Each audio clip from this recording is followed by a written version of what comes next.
they're calling here for overtime. You can see Fresno State 17 unanswered points in the 4th quarter.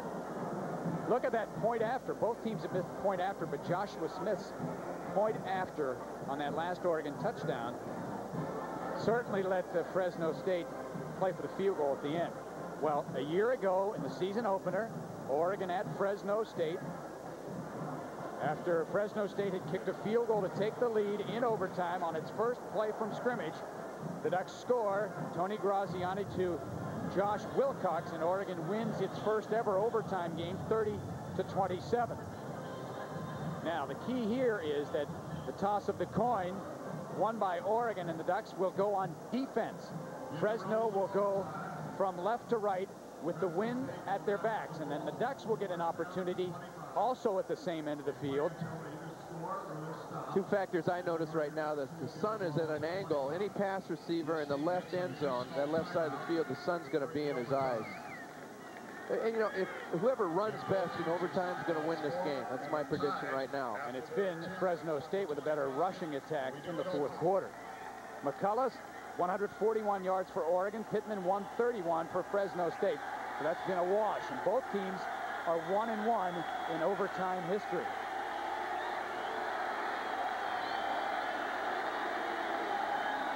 One other major rule change in college football with regard to overtime is that after the second overtime, teams must go for 2 points after scoring a touchdown. You can't just kick an extra point in a 3rd or 4th overtime after a touchdown. So here we go, the OT, 1st and 10 at the 25. You can get first downs. Bullock to throw, got a man. Again, it's the tight end. Figueres to stop on Scott Thompson at the 11. So on its first play, Fresno State picks up 14 yards. The tight end won it last year for Oregon, and this year Fresno State goes back to the tight end. And you see the tight end Thompson in the seam. Again, Fresno moving their quarterback outside of the pocket with an extra blocker. That's been a very effective all day long. This guy's had a career day today. Keeping on the ground to Pittman, tries to cut back, and he loses about 2 yards. Anthony Martin, number 91, was the first guy there. Well, Anthony Martin has been working real hard today to try to cut off that cutback of Pittman. In that case, he did. I think the Ducks have really been victimized by inexperience as defensive end. But you see, here's Pittman cutting back to left, and there's something different. Defensive end and linebacker there making a tackle. Fresno State can get a first down at the 1. Offset eye, counter play to Pittman. And he's back to about the 11, maybe the 10-yard line. It'll be 3rd and 10 for Fresno State. Ryan Clausen and Buddy Smith converge on the tackle. Every play is huge in overtime, but those last 2 plays have forced Fresno into a passing situation. I'm not sure that's good, but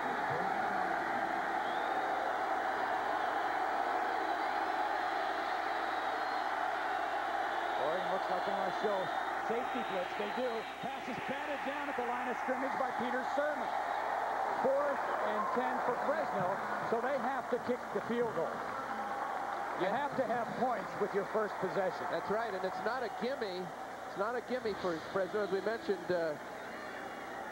Is the replay. Again, hands up the line of scrimmage. That's good pass defense. Tight end has been open all day. Wilcox is open again.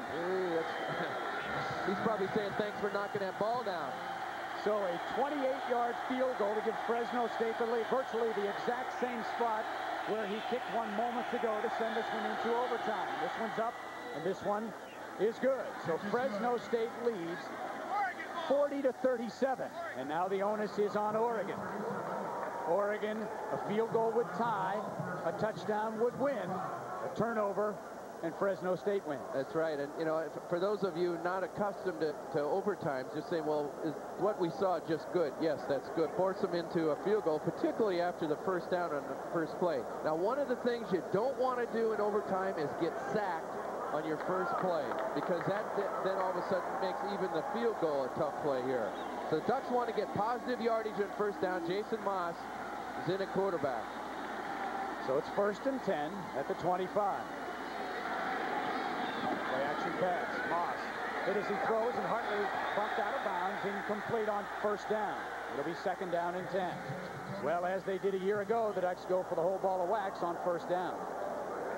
Well, 1st down and you don't get it. 2nd and 10, normally a passing situation. Right here, this would be a 42-yard field goal, I believe, if they had to kick it from this line of scrimmage. You want to get some yardage in case you have to go with a field goal. It's a whole new kind of play calling game in overtime.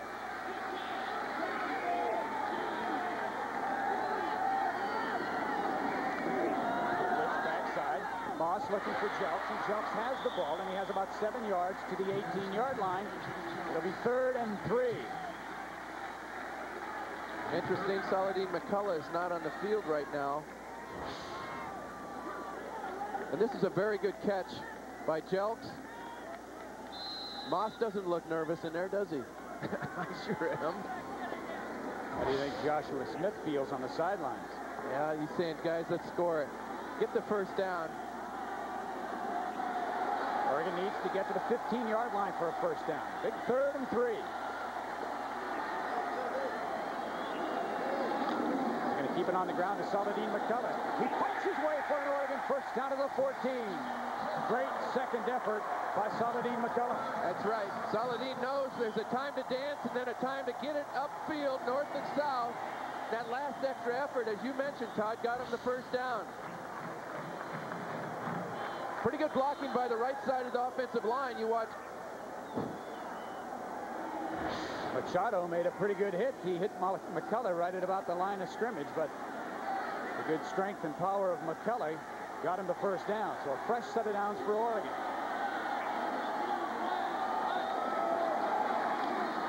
Fake it. Maas to roll. He has a chance to run. It's caught by Spence inside the 1-yard line. 1st and goal, Oregon.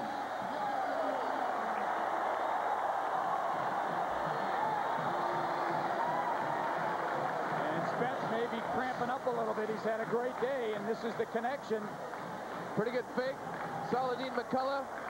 Jason Maas waited just long enough for him to clear it. You know, it looked like he was getting ready to throw it, but he waited just long enough. And there's a hole. That's the same pass Fresno's been hurting the Ducks with, and now the ball is in the Oregon court. 9th catch of the day for Blake Spence, and Fresno State takes a timeout. You're allotted a timeout in each overtime, and they're going to take theirs right now. Wow. Well, the overtime certainly makes things exciting in college football, doesn't it? It's a great thing when you win, and it's devastating when you lose. You look at Arizona last year. I mean, their season went downhill after that overtime loss to California. I mean, it was 4 overtimes, but that was a game in which folks will remember that Dick Tomey went for 2 points.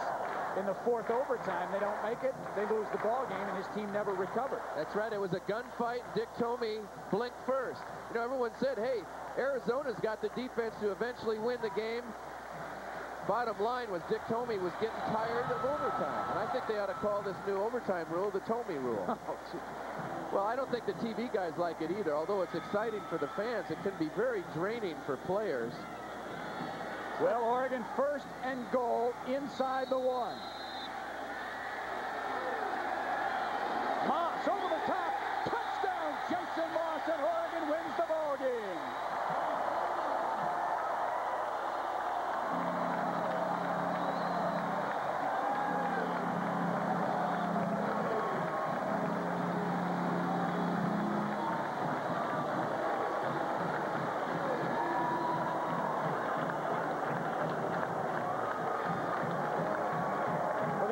Year in a row, Oregon defeats Fresno State in overtime. This year, 43-40.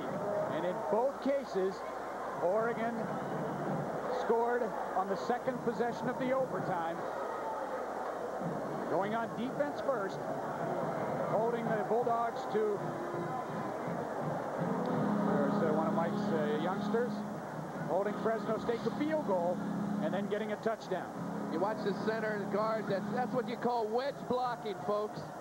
Jason Maas straight ahead. They weren't going to mess around with any handoffs. Here's Mike Bellotti. He's now 11-2 in games decided by 7 or less points. Key play, that reception by Blake Spence. But I'll tell you what, the real key was on 2nd and 3rd down by the Oregon defense. They finally came to life. If anyone has learned anything today, it is that if Oregon does not play with a lot of enthusiasm and energy, they can lose to anybody.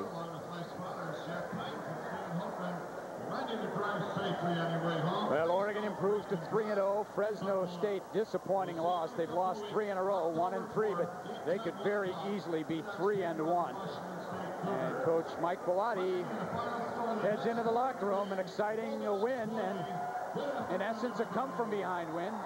43-40, Oregon in overtime. Well, the next time the Ducks will be on Fox Sports Northwest, it'll be live Saturday night at 7:15. The Ducks travel to Palo Alto to take on the Stanford Cardinal. This will be the second Pac-10 matchup for the Ducks. Tune in Saturday night at 7:15 live only on Fox Sports Northwest. And coming up next, Fox Sports News.